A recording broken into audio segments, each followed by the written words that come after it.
Buenos días, contadores y contadoras de la historia. ¿Qué secretos ocultan los chamanes más poderosos de México? Desde aquellos capaces de hablar con los astros hasta quienes cazaron nahuales y dominaron lo sobrenatural. Hoy, en la historia que no te cuentan, los chamanes más poderosos de la historia, parte 2. 1. Tata Cachora. Tata Cachora, también conocido como el abuelo lagarto, es un chamán de origen yaqui maya muy respetado por su vasto conocimiento ancestral sobre plantas medicinales y ceremonias espirituales. A sus más de 110 años de edad, sigue compartiendo su sabiduría en rituales tradicionales como temazcales y la búsqueda de la visión, que tiene como objetivo la sanación física y espiritual, además de fortalecer la conexión con la naturaleza. Tata Cachora ha influido a muchas personas, incluidos autores como Bert Hellinger, y es conocido por manejar más de 4.000 plantas curativas. Su enfoque principal es la armonía de la Madre Tierra y transmitir la paz y claridad espiritual a través de experiencias como las ceremonias de la danza a la Madre Tierra. A lo largo de su vida, ha sido honrado no solo por su comunidad, sino también por personas de diferentes partes del mundo que buscan su guía y sanación. Tata Cachora ha inspirado a diversas personas y figuras importantes, como Bert, que es fundador de las constelaciones familiares. Hellinger escribió un libro en su honor, titulado Plenitud, la mirada del Nahual, donde comparte las enseñanzas que recibió de Tata. 2. Petra Matus. Doña Petra Matus es una figura conocida dentro de la comunidad yaqui como una curandera espiritista. Ella ha sido reconocida por sus prácticas curativas tradicionales y espirituales, que atraen tanto a personas locales como de otros lugares. Entre sus métodos de curación más conocidos estaban las limpias con hierbas y oraciones, que realizaba para eliminar el mal de ojo o enfermedades espirituales. Para el mal de ojo, por ejemplo, doña Petra empleaba una técnica que involucraba barrer el cuerpo del paciente con ramas o plantas sagradas mientras recitaba oraciones secretas, pidiendo a los espíritus y a la naturaleza que restauraran el equilibrio y la salud de la persona. En otros casos, utilizaba huevos de gallina en limpias para absorber las energías negativas del paciente. Tras la limpia, el huevo se rompía y el contenido se interpretaba como una especie de diagnóstico visual del estado espiritual de la persona.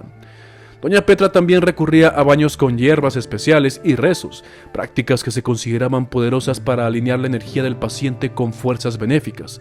Sus sesiones, según diversas fuentes, se centran en ayudar a las personas a sanar no solo físicamente, sino también espiritualmente, enfrentando problemas como la tristeza profunda o el corazón roto.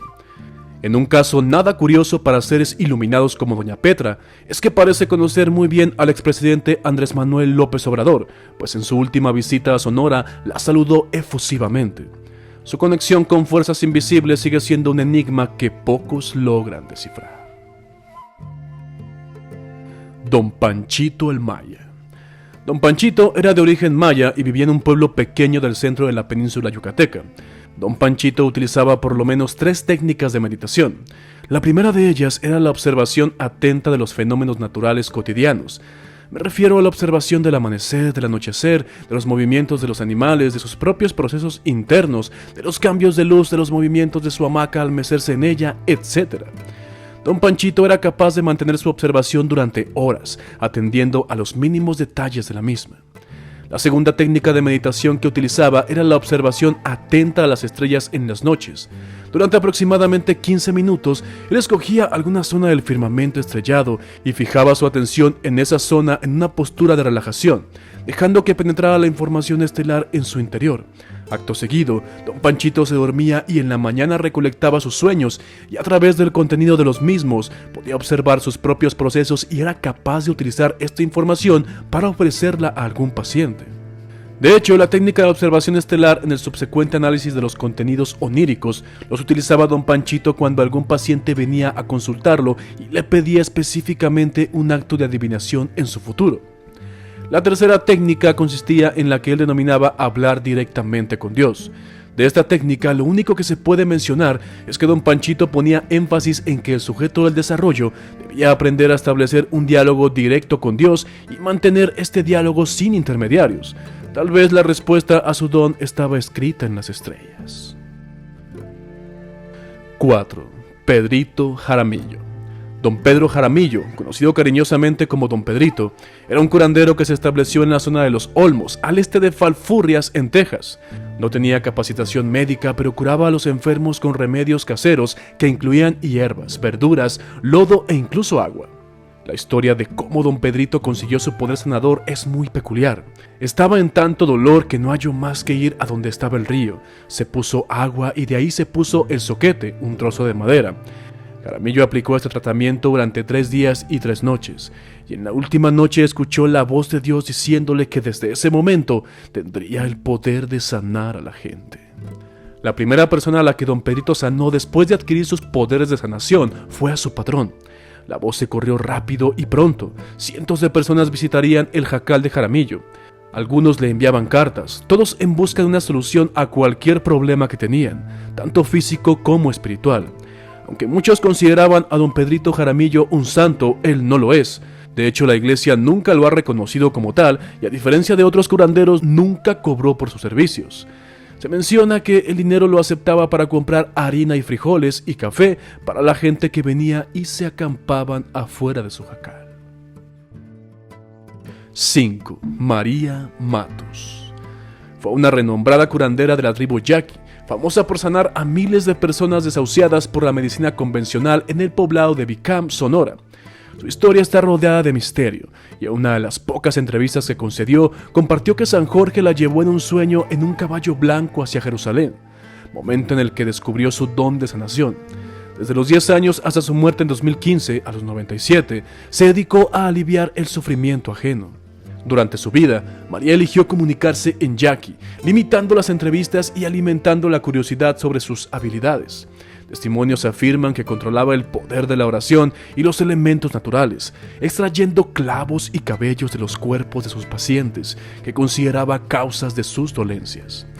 Entre sus notables visitantes se encontraban artistas y políticos, como el pintor José Luis Cuevas y el exgobernador Samuel Ocaña, quien le pidió ayuda para que lloviera tras una sequía, y ¿qué creen? Llovió. Las sesiones comenzaban con oraciones y lecturas de manos, y María era venerada por su comunidad, que aún reconoce su legado. Su nieta, Alejandra Espinosa Mopoumea, sigue su camino como sanadora de la nación yaqui, mostrando que el misticismo de María Matos perdura en las nuevas generaciones. A pesar de las dudas científicas, los testimonios de quienes la visitaron siguen siendo un fuerte recordatorio de su extraordinario poder. El niño Fidencio. Fidencio nació en Iramuco, Guanajuato, el 13 de noviembre de 1898, en el seno de una familia humilde. Se dice que desde pequeño mostró un carácter tranquilo y reservado, pero fue su supuesta conexión con lo divino lo que marcaría su destino. José Fidencio se estableció como peón en una hacienda que era de Teodoro von Wernich, donde curó a los trabajadores que vivían ahí. Además, sanó al mismo dueño de la hacienda de una enfermedad que los médicos no supieron diagnosticar. Ante esto, von Wernich le tomó una foto a Fidencio y la publicitó como sanador y traumaturgo en los periódicos de Monterrey. Fue ahí donde comenzaron las visitas de personas de Coahuila y Nuevo León que esperaban ser atendidos por él en 1927. Conocido en ese entonces como traumaturgo de Espinazo. Y no te cuento más de este ser celestial, mejor te invito a ver el video completo dedicado al niño Fidencio. Lo dejo en la descripción. Y 7. Don Pedro Cazón. Originario de un pueblo de Sonora llamado Cocorit, Don Pedro cobró fama en la región del norte del país cuando en la década de los 40 cazó a varios nahuales que aterraban a dicha zona del territorio. Incluso en una de sus victorias logró capturar a una de las personas capaces de cambiar de aspecto a un animal. Don Pedrito era un nativo yaqui, curandero y cazador que incluso fue contratado por la iglesia ante el desconocimiento de cómo lidiar con nahuales. Pues recordemos que de acuerdo a la mitología y la cosmovisión prehispánica, tanto bien como mal e incluso ángeles o demonios son irrelevantes.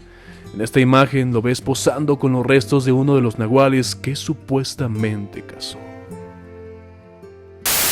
Los chamanes. Figuras que con sus asombrosos poderes y prácticas ancestrales nos invitan a reflexionar sobre la conexión entre la naturaleza, lo espiritual y la sanación. En un mundo que a menudo olvida lo místico, su sabiduría sigue siendo un faro que nos guía hacia el entendimiento de nosotros mismos y de nuestro entorno. Te ¿Te atreverías a explorar más sobre este fascinante universo? Yo soy Fernando Magaña, y si has llegado hasta aquí, por favor, deja tu like, suscríbete, y aquí nos vemos en la próxima.